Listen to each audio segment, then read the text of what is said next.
You've felt it, haven't you? That nagging feeling that something's changed. You can't quite put your finger on it, but life doesn't feel the same anymore.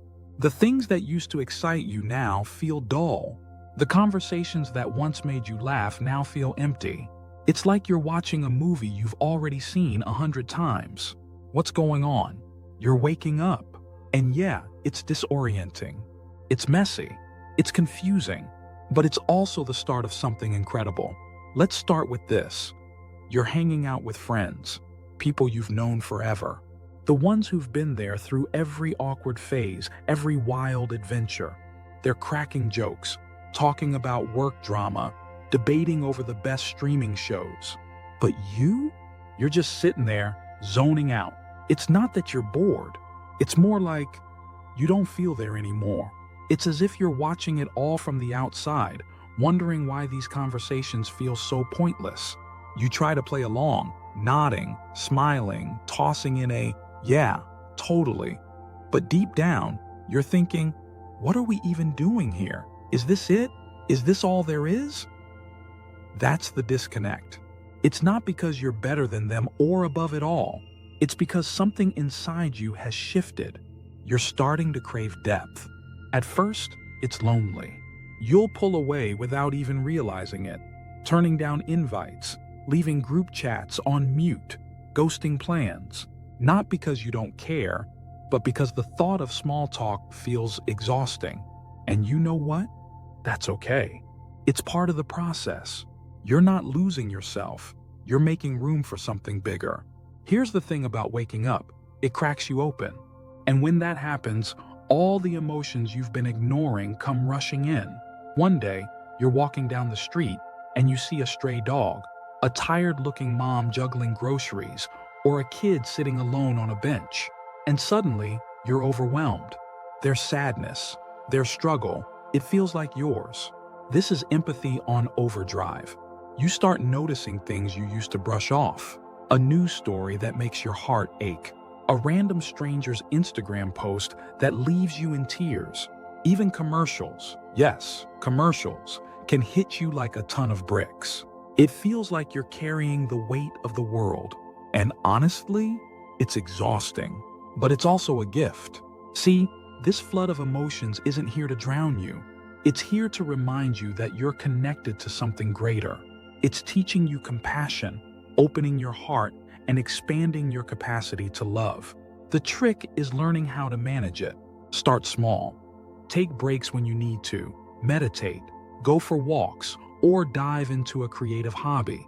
Think of it like training a new superpower. It's messy at first, but with practice, you'll learn to wield it without letting it overwhelm you. And then there's the big one. The question that hits you out of nowhere and refuses to let go: who am I? You've spent your whole life building an identity.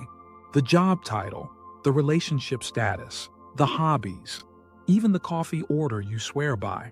It all felt solid, like you knew exactly who you were. But now, it's like someone hit the reset button. Those labels you used to wear so proudly suddenly feel meaningless. The job? Just a paycheck. The hobbies? Distractions. Even your go-to coffee order. Who cares?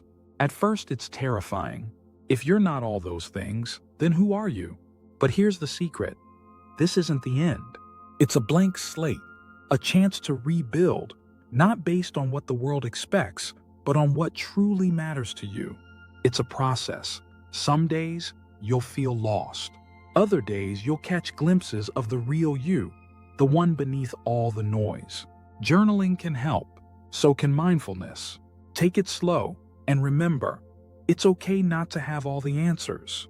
Just when you think you've got it figured out, you hit a wall. Meditation feels like a chore. The books that used to inspire you now gather dust. Even the practices that once felt magical start to feel like a routine.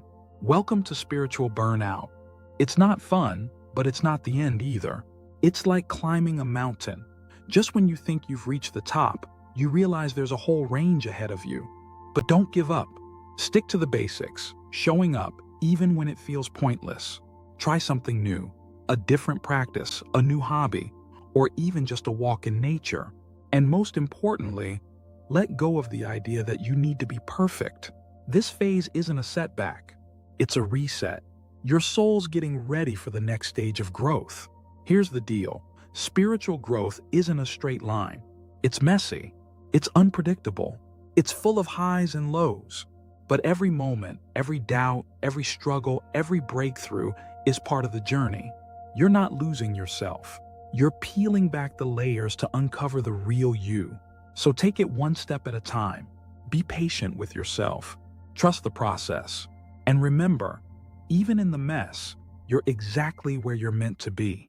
Sharing your new perspective can lead to feeling judged or misunderstood, leaving you feeling like an outsider. The spiritual path often requires learning to be okay with walking alone while finding your tribe of like-minded souls. Another reason spirituality can feel overwhelming is shadow work. This is where you confront the parts of yourself you've been avoiding, your fears, insecurities, guilt, and shame.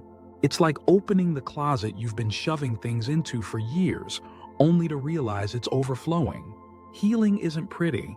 It means sitting with uncomfortable emotions, admitting your flaws, and taking accountability for your life. It's heavy and exhausting, but it's the only way to heal and grow. The work is worth it, but it doesn't feel that way when you're in the thick of it. Once you start walking the spiritual path, there's often this unspoken expectation to always be calm, enlightened, and peaceful.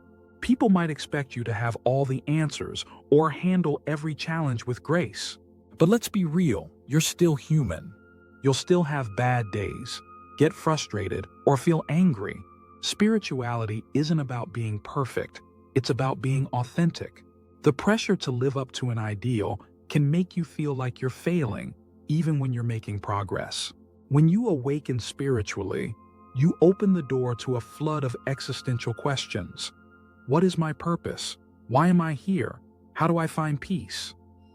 While these questions are important, the constant search for answers can be exhausting. It's like climbing a mountain, only to realize there's another peak waiting for you. The spiritual journey isn't about finding definitive answers. It's about learning to live with the mystery. But in the moment, it can feel like you're endlessly searching for something just out of reach. Once you become spiritually aware, you can't unsee the truth. You start noticing the suffering in the world, the toxicity in relationships, and the way society prioritizes superficial things. This heightened awareness can feel like a burden.